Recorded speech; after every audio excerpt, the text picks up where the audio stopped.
My boyfriend and I lost power during a storm, but out of all the candles in our house, he chose to light the one my late sister made for me the day before she died, and now I don't think I can ever forgive him.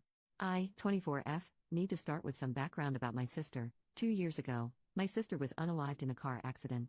She was riding with a friend to the mall, the friend's parent was driving, and teenage boy plowed through a red light while texting on his phone and hit the car my sister, Carrie, was in. Carrie was killed instantly and her friend, June, was in a coma for 3 weeks before her parents took her off life support. When Carrie passed, I was devastated and angry and just not in a good place. Carrie and I had been extremely close. Despite a 7-year age gap between us, we enjoyed a lot of the same shows, we went to concerts together, we volunteered together, and I took it upon myself to guide Carrie like any big sister would do.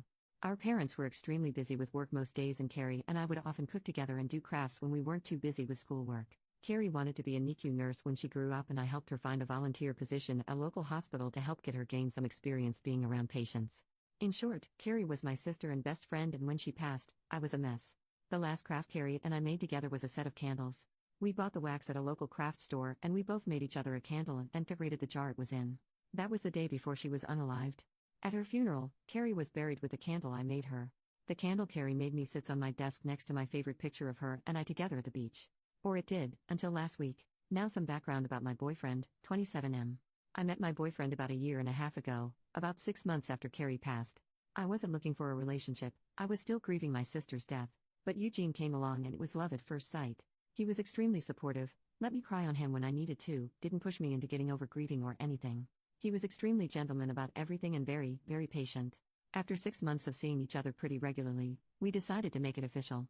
Eugene came into my life at a very low point and he has always been very respectful of sentiments I keep from my sister. Never asking me to take them down, always giving me space when I needed to cry. Eugene, along with most, if not all, of my friends and family know about Carrie's candle. There was a point after she died where I would take the candle with me everywhere out of fear that someone might light it, or steal it, or who knows what. The point is, that candle was and still is a very important part of my life and something that my sister made for me and me alone. When Eugene and I moved in together about 4 months ago, I packed away most of the reminders of my sister and put out the candle and picture on my desk. I felt that this was a huge step because when I'd lived just by myself I had pictures everywhere and a few knickknacks laying around from my sister.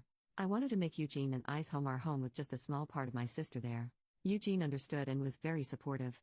But now onto the issue. Last week, we had a massive winter storm that knocked out power. We didn't have power for over 3 days. The power was knocked out at Eugene and I's house while I was at work, which did not lose power. Eugene texted me that he was going to light some candles and try and get a generator so we could have some power, to at least be able to charge our phones, use the lights, etc. Now, we have probably over 30 candles in our house. I'm a huge fan of sales, and when Bath & Body Works has a candle sale, I like to stock up and get a range of scents. We have candles scattered all over our house. In the room where my desk is, there are no candles aside from the one Carrie made me. None at all, and there never has been. This room is also downstairs, where Eugene doesn't spend a lot of time, his desk is upstairs. When I arrived home from work last week, I noticed a bunch of candles burning in our living room, safely. Always monitored and not near anything that could ignite. One of these candles was the candle that Carrie had made me. I burst into tears, and when Eugene heard me crying he came out from the bedroom, where he was lighting more candles, and asked what was wrong. I was a wreck and couldn't get any words out. When he tried to calm me down, I shoved past him and locked myself in the room where my desk was and just cried. I don't know how he could be so stupid. He knew, and I thought he understood how sentimental the candle was and how much I cherished having a candle that my now deceased sister had spent time making with me just a day before she was unalived. I haven't been able to speak to Eugene since it happened, Tuesday of last week. He has tried to explain why he did it, because he needed candles to be able to see, but I just can't wrap my head around it. He hadn't gotten into the large candle stash I have upstairs right by the living room where Carrie's candle was, but went downstairs, out of the way to grab the most sentimental, cherished item I have. The candle was burning most of the day while I was at work and is now melted and pretty much gone. I do still have the jar it was in, but I can't look at it without bursting into tears. Reddit, what do I do? Eugene says it was an accident, but I just don't believe that. He said he was getting around to lighting the candle surplus we have upstairs but just hadn't gotten there yet, after being home about 6 hours alone with no power. I am heartbroken and feel like this is a major slap in the face. I feel disrespected. I feel like he disrespected my sister. I just don't know what to do. I don't feel like I can forgive him for this. Can or should I try to work past this? Relevant comments.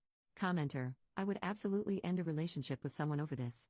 He must be a complete emotional idiot to think that this candle should be treated like any other. Also, I like how he tried to walk it back from I needed candles and there was one, to it was an accident. How freaking stupid he must be to think that this would be acceptable. Seriously, end it and don't look back. OP, thank you for your response. I really don't believe it was an accident. From the living room to my desk room, there are probably 7 to 9 candles out, in plain view that he would have had to pass, 3 of which were lit when I walked in. I honestly believe he did it on purpose. Thank you again for your response. Commenter number 2, this may be the wrong idea and it may not help, but as a sentimental crafter I have a thought. First, I'm so sorry about the candle. From what you said about your boyfriend, I think he just wasn't thinking. It might not even have occurred to him to remember that candles are consumable and the wax would melt completely away. Okay, on to the next step. Maybe a stupid idea. It's so clear that you're still grieving over the loss of your sister. You still have the jar. On her birthday, or the anniversary of her death if that feels right, make a new candle in the jar. Pick her favorite color or something. When you make the candle, pour in all of your love for her along with the wax. Focus on that love when you're pouring. Think of the new candle as containing all of that love. Think of it now as something you made together. She made the vessel, you made the love. Just a thought. Maybe cheesy and stupid. But maybe not? OP, I actually teared up at work reading this. I never thought to make a new candle? I really appreciate the idea and will definitely think about it. She made the vessel, you made the love. That really got to me. I am not over losing her because she was that one constant happy in my life and it's been hard. I will definitely consider a new candle to show my love for her. Commenter number 3, has he apologized sincerely or just blown it off? The magnitude of his remorse should be your guide in how to take this. If he was just an absent-minded dolt, yeah, a mistake. But a more deliberate action would have him showing little to no remorse. OP, he actually has not apologized but instead tried to defend his actions by saying he needed the candle for light and then moved on to saying it was an accident. But thinking back, I don't think he has apologized for it at all. Update, 20 days later, a few people have PM'd me in recent days asking for an update, so here it goes. My original post was the day before Thanksgiving. Eugene and I had planned to spend Thanksgiving with my parents, but that did not end up happening. On my way home from work, I stopped at a local craft store to pick up supplies to make a new memorial candle for Carrie.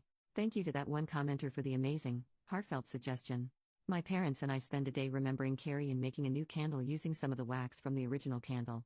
I also ended up purchasing a locket and having some of the remaining wax from the candle put inside it and the locket welded shut by a friend. On the evening of my post original, I got home and Eugene said he wanted to talk. I agreed we needed to clear the air before Thanksgiving, so we sat in the living room and started to talk. I was not ready for what he told me. A few commenters from my original post seemed to hit the nail on the head in a way. Eugene told me that when we first met, he was extremely turned on by the fact that I was essentially a damsel in distress. I just lost my sister recently, I was in a massive depression, I wasn't myself. And that turned him on both intimately and in a protective way. Over the past few months, I've started to become more myself. I got promoted at my job, I've joined a cooking class and have gotten out more, and I've definitely moved away from being a damsel in distress in the eyes of Eugene.